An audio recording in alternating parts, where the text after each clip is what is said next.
ఆర్ఈసీకి apply చేశాం, gate closed అన్నారు.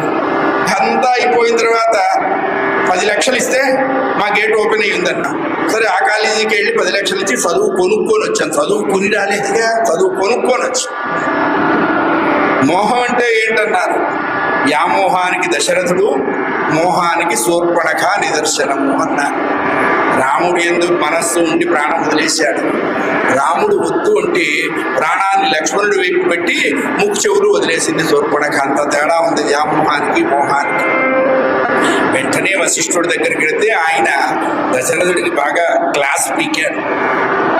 అసలు విశ్వామిత్రుడు రావటమే గొప్ప, అడగటమే గొప్ప, మీనమేషాలు లెక్క పెట్టవద్దు, అబద్ధం ఆడావు కాబట్టి 3వ పిల్లవాడైన లక్ష్మణుడిని కూడా వెంట పంపించు అన్నాడు. ఈ ముసలాడి దగ్గరికి పొరపాటును వచ్చినాం, వాడు ఏదో ఒక్కడిని అడిగితే వాడితో వీడికి వచ్చి క్యాండిడేషన్ ఫైన్ వేసుకున్నారు. నమస్కారంగా ఎందుకన్నారు?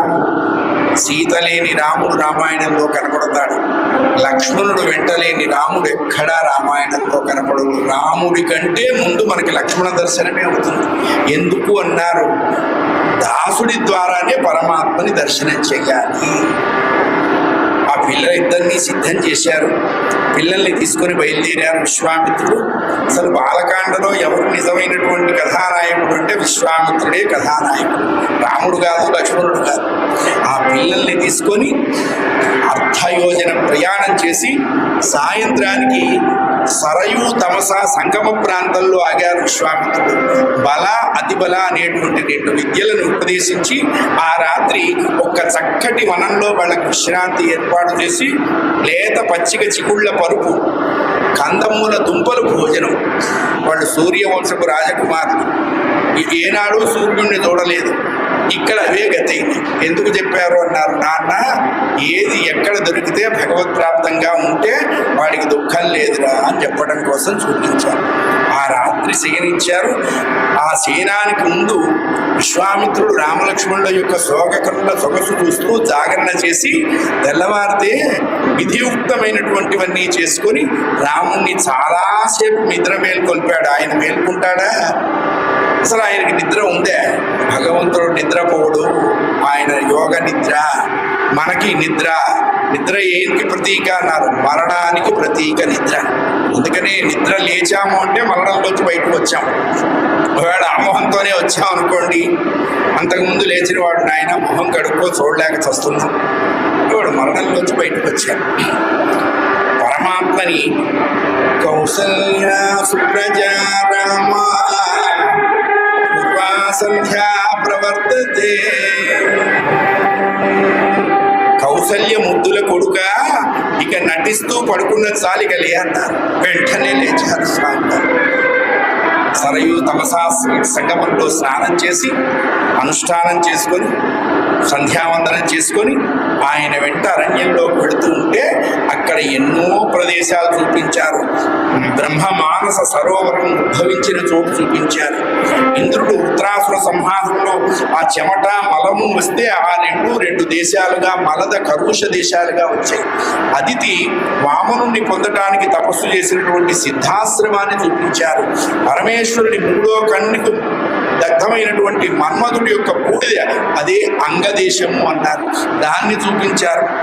గంగానది ఉద్భవించినటువంటి ఆ ప్రాంతం ఎట్నుంచి వస్తున్నదో దాన్ని చూపిస్తున్నారు. 88,000 మంది మహర్షాదుల ఆశ్రమాలన్నీ ముందు ముందు నీకు దర్శనం అవుతాయి రామా అన్నారు.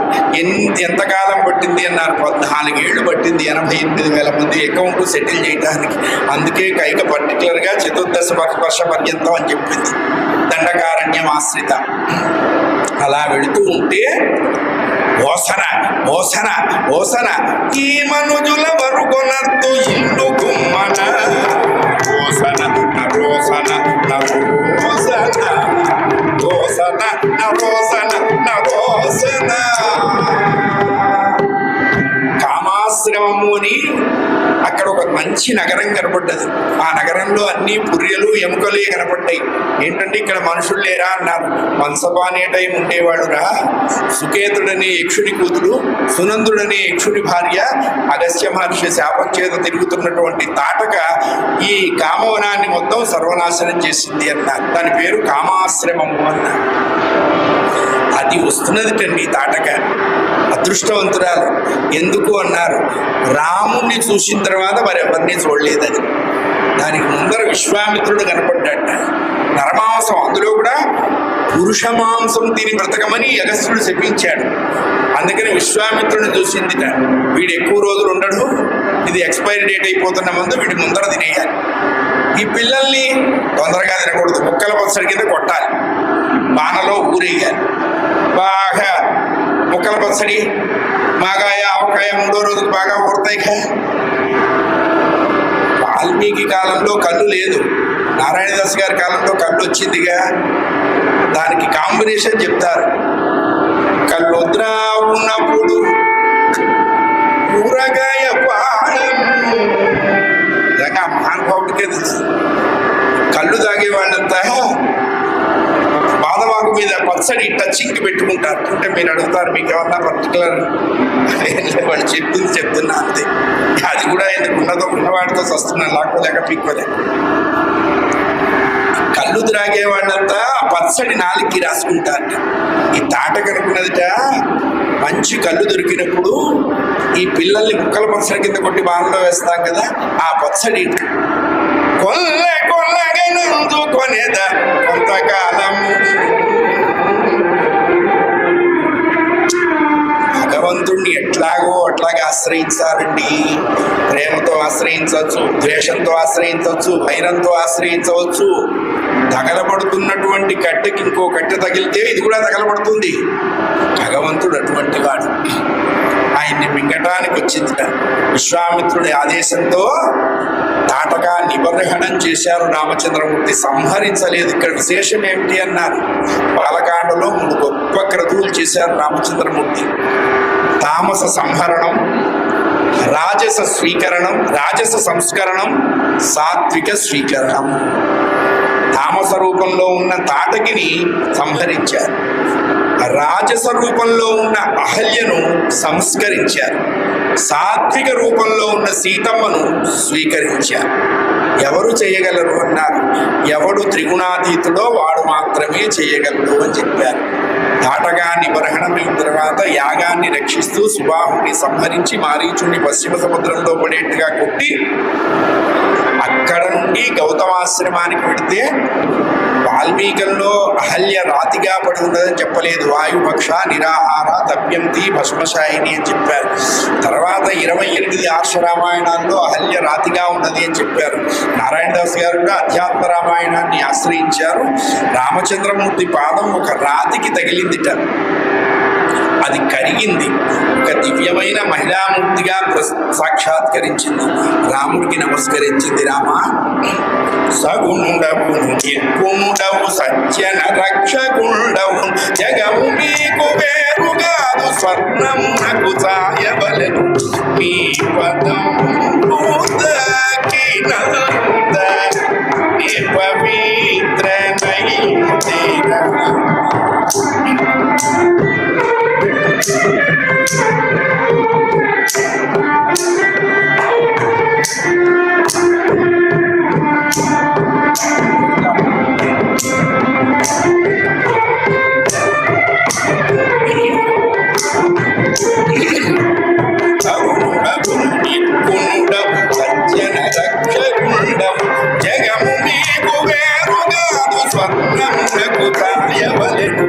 రామచంద్రమూర్తిని స్తోత్రం చేసింది.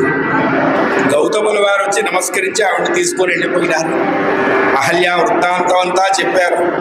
వీళ్ళంతా నీ యొక్క రాక కోసం ఎదురు చూస్తున్నారు రాఘవ అని అక్కడ నుండి మిథిలానగరం వైపు ప్రయాణం చేశారు. మామూలుగా వాల్మీకి రామాయణంలో సీతా స్వయంవరమని అందరినీ పిలవడం ఎక్కడా చెప్పలా. వచ్చిన ప్రతివాడికి జనక మహారాజు వాళ్ళ ఇంట్లో ఉన్న ధనస్సు చూపించాట. 6 తరాల మా పూర్వుడు దేవరాతుడు ఆయనకి దొరికింది. ఈ ధనుస్సు ఎక్కుపెట్టిన వాడు జనక జామాత అవుతాడు, ఎక్కుపెట్టని వాడికి జనకజ మాత అవుతుంది అని చెప్పారు. సరే చూసి దండం పెట్టి 2 అక్షతలు వేసి ఒక్కు పెట్టి వెళ్ళిపోయినారు. మిగతా రామాయణంలో ఓ పెద్ద ఏర్పాటు అంతా చేశారు. మరి మనకు ఆ సెట్టింగ్ ఉండాలిగా. పిల్లల్ని తీసుకొని విశ్వామిత్రుడు మిథిలానగరం పెడితే తెల్లకున్న ఏనుగు పిల్లతో జనకుడు ఎదురొచ్చాటండి. అంటే క్యాండిడేట్ ఈజ్ ఆల్రెడీ సెలెక్టెడ్ ఇంటర్వ్యూనా? కాదు.